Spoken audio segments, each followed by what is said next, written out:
কাজের তাগিদে দিনের 10 ঘন্টা কাটাচ্ছেন কম্পিউটারের সামনে। বাড়ছে চোখে জ্বালা, যন্ত্রণা, আরও নানা রকমের চোখের সমস্যা, আর কমছে দৃষ্টিশক্তি। কিন্তু ওষুধ খেয়ে চোখে অ্যালোপ্যাথিক ড্রপ দিয়ে চোখের সমস্যা মিটিয়ে নেওয়ার চেষ্টা করি আমরা সর্বদাই। তবে অনেক ক্ষেত্রেই সরাসরি ওষুধ ব্যবহারের প্রয়োজন পড়ে না। সেক্ষেত্রে ঘরোয়া উপায়ে মিলবে সমাধান। শুনুন চিকিৎসকদের পরামর্শ। ব্যথা বা জ্বালা হলে চোখ ধুয়ে নিতে পারেন গোলাপ জলে। কয়েক ফোঁটা গোলাপ জলও দিতে পারেন চোখে। এক্ষেত্রে বিশেষজ্ঞরা বলেন যে ঘুমানোর আগে চোখে 1 থেকে 2 ফোঁটা গোলাপ জল দেওয়া খুবই ভালো।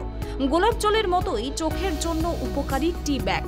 বিশেষজ্ঞরা বলছেন, প্রথমে টি ব্যাগ ফ্রিজে ঢুকিয়ে রাখুন।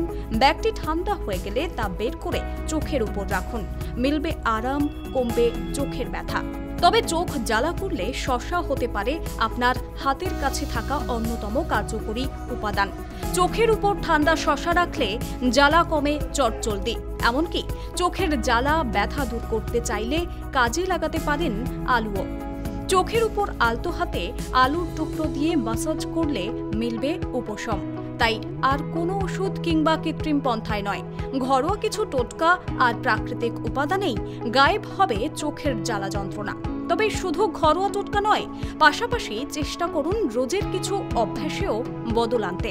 কাজ থাকবে কাজের চাপও, কিন্তু চোখের স্বাস্থ্য ফেরাতে নিজেকেই বের করে নিতে হবে মি টাইম। ক্যালকাটা নিউজ।